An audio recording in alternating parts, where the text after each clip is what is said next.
이스라엘 백성이 이 출애굽과 광야 생활을 돌아보며 가장 기뻐하고 가장 감사했던 것은 무엇일까요? 이 홍해가 갈라지고 요단강이 멈추는 놀라운 기적일까요? 아니면 하나님이 만나와 반석에서 나오는 그 음식과 그 물로 그들의 생명을 유지시켰던 그 역사일까요? 오늘 본문인 시편 114편의 시인은 그 모든 기적의 중심에 있는 더 본질적인 감사의 이유를 말하고 있습니다. 바로 전능하신 하나님이 그들 가운데 임재하셨고 언약의 하나님이 그들을 통치하셨다라는 사실입니다. 이것이야말로 그들에게 가장 큰 기쁨과 가장 큰 감사의 이유였습니다. 우리 함께 2절 말씀 함께 한 목소리로 읽도록 하겠습니다. 유다는 그의 성소가 되고 이스라엘은 그의 영토가 되었도다. 아멘. 본문 2절은 이렇게 선포합니다. 유다가 그의 성소가 되고 이스라엘은 그의 영토가 되었도다. 다시 말해 이 말씀은 하나님께서 유다와 이스라엘 백성 가운데 함께 거하시고 임재하시고 그들을 성소로 삼으시고 또 그들을 자신의 백성으로 삼으셔서 통치하셨다라는 하나님의 선언입니다. 이스라엘 백성이 경험했던 수많은 기적과 이 문제 해결은 하나님의 전능하심을 보여주는 하나님의 능력을 보여주는 도구였지만 그 능력 뒤에 있는 더 큰 은혜는 바로 하나님이 그들과 또 우리와 함께 하신다라는 사실이었습니다. 우리가 감사하는 이유도 마찬가지일 것입니다. 물론 문제의 해결도 정말 감사합니다. 그렇죠? 무서운 애굽의 군대에서 구해주신 것 또한 감사하고 약속의 땅 가나안에 가기 전까지 막막했던 요단강을 건너게 하신 것도 주님 감사합니다. 그러나 우리의 감사가 이 문제 해결에만 머문다면 우리는 반드시 불안해질 것입니다. 이번에는 하나님이 도와주지 않으면 어떡하지?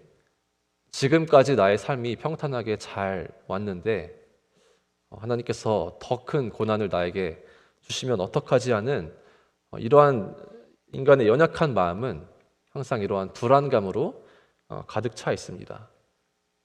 왜냐하면 우리가 사는 이 세상은 아무리 강해 보이고 아무리 강해 보이는 것도 영원하지 않고 완벽하지 않기 때문입니다.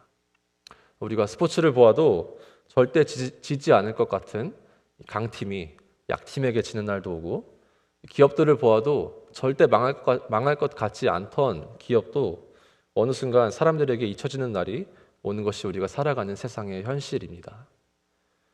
우리가 사는 세상의 모든 것들은 결국엔 변하고 영원히 지속되지 않기에 만약 우리의 신뢰와 우리의 감사가 단순히 문제의 해결에만 머문다면 그것은 흔들릴 수밖에 없습니다. 왜냐하면 문제는 해결되었다가도 다시 찾아오고 상황은 나아졌다가도 다시 어려워질 수 있는 것이 우리가 살아가는 세상이기 때문입니다.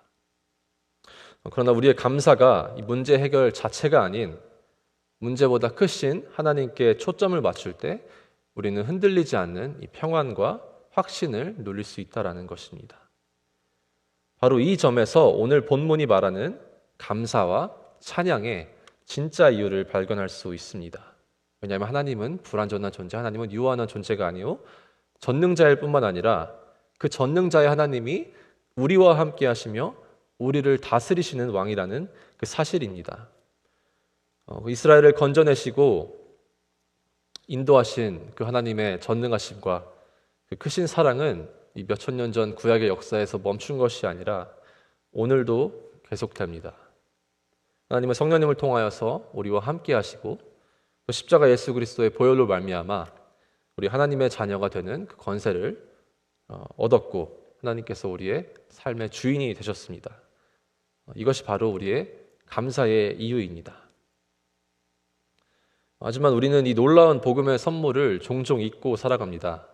마치 삶에서 홍해와 같은 무서운 문제를 만나면 두려워하고 요단강 같은 막막한 상황 앞에서 우리는 불안해합니다. 어떻게 보면 당연한 반응이죠. 우리의 가슴이 철렁 내려앉고 어떻게든 빠르게 문제를 해결하려 하는 애쓰는 모습이 우리 모두에게 있습니다. 왜냐하면 그 누구도 이 홍해 앞에서 초조하게 기다리길 원하지 않고 그 배고픔 앞에, 그 목마름 앞에 우리는 주님의 은혜와 이 본질적인 감사를 잊어버리고 이 당장의 상황에만 몰두하며 불안해하고 걱정한다라는 것입니다. 이것이 우리의 연약한 모습이고 우리의 솔직한 현실입니다. 그런 우리에게 오늘 시편의 시인은 다시 한번 우리에게 상기시킵니다. 이 본문 3절부터 6절까지 바다가 도망가고 요단강이 물러가며 삶들이 춤추는 그 전능하신 그 하나님이 바로 우리와 함께 하시는 하나님이라는 그 사실을 시인은 다시 한번 이렇게 표현하고 있습니다. 시인은 이렇게 외치는데요. 우리 모두 함께 7절 말씀 한 목소리로 읽겠습니다. 땅이여 너는 주 앞 곧 야곱의 하나님 앞에서 떨지어다. 아멘. 시인이 말하는 떨지어다라는 이 단어는 여기서 두 가지 의미가 있습니다. 첫 번째는 말 그대로 먼저 전능하신 하나님 앞에 두려워하며 떠는 것을 의미합니다. 하나님은 바다를 갈라지게 하시고 요단강을 멈추게 하신 그러한 분이십니다. 산이 뛰고 언덕이 춤을 춘다라는 것은 단순한 비유가 아니라 하나님의 그 전능함 앞에서 이 대자연조차 이렇게 반응했다라는 것입니다. 그렇다면 우리의 반응은 어떠해야 합니까? 바로 그런 하나님 앞에 있는 우리라면 당연히 두렵고 당연히 떨릴 수밖에 없는 것이죠. 다시 말해서 하나님이 얼마나 크고 얼마나 위대하신 분인지 깨닫는 순간 우리의 연약함과 우리의 낮은 모습과 우리의 한계를 인정할 수밖에 없다라는 것입니다. 동시에 우리가 일상생활에서 겪는 문제나 상황은 분명히 크고 분명히 무서워 보일 수 있습니다. 하지만 그런 상황들조차 온 우주를 다스리시는 하나님 앞에서 우리는 겸손히 엎드릴 수밖에 없습니다. 그러한 두려움은 이 문제를 두려워하기보다 문제를 다스리시는 하나님을 바라보게 만드는 경외의 마음입니다. 두 번째 떨지어다의 다른 의미는 이 원문의 떨지어다라는 의미와 동시에 춤추다라는 뜻이 담겨 있다고 합니다. 이 하나님 앞에서의 떨림은 단순히 전능하신 하나님 앞에서 두려워하는 것을 넘어서 그 하나님이 우리의 언약의 주님 되시며 우리를 돌보시고 우리를 통치하신다. 마치 8절에 나오는 이 반석으로 물이 되게 하신 그 하나님의 그 통치하신다는 사실에 기뻐하며 반응하는 것입니다. 다시 말해서 주님 앞에 떨지어다라고 하는 이 시인의 고백은 오늘 본문에 나오는 바다 그리고 강 그리고 산처럼 전능자이신 하나님 앞에 겸손히 엎드리고 또 동시에 언약의 하나님 앞에서 기뻐 춤추는 것이어야 한다는 것입니다. 말씀을 맺기 원하는데요. 우리의 이 삶에서 이 홍해와 요단강은 항상 찾아옵니다. 이 해결되지 않을 것 같은 문제가 있고 도저히 건널 수 없을 것 같은 상황, 막막한 상황들이 있습니다. 하지만 우리가 오늘 이 본문의 말씀을 통해 기억해야 할 것은 바로 하나님께서 문제보다 크시다는 사실과 그 문제보다 크신 전능자 되신 하나님이 우리와 함께 하신다라는 사실입니다. 이 문제를 두려워하지 않는 담대한 믿음과 문제를 다스리시는 하나님을 경외하는 마음이 우리 모두에게 있기를 소망합니다. 우리가 두려워해야 할 대상은 우리 앞에 놓인 이 상황이 아니라 그 상황을 초월하여 모든 것을 통치하시는 하나님이심을 신뢰하는 저와 여러분 되기를 간절히 기도합니다. 오늘 하나님은 계속해서 말씀하십니다. 유다는 나의 성소가 되었고 이스라엘은 나의 영토가 되었다. 이 말씀은 단순히 이스라엘만을 향한 말씀이 아니고 오늘날 예수 그리스도 안에서 죄와 사망에 얽매이던 우리의 삶 가운데서 다시 한번 하나님의 자녀가 된 우리를 건져내신 하나님을 향한 선언이십니다. 하나님은 여전히 우리 가운데 함께 하시며 여전히 우리의 삶을 통치하십니다. 그러므로 우리의 감사는 상황에 좌우되지 않습니다. 우리의 감사는 우리와 항상 함께 하시며 우리를 다스리시는 그 하나님께 있습니다. 이제 우리에게 남은 질문은 이것입니다. 이 홍해 같은 두려움입니까? 혹은 요단강 같은 막막함입니까?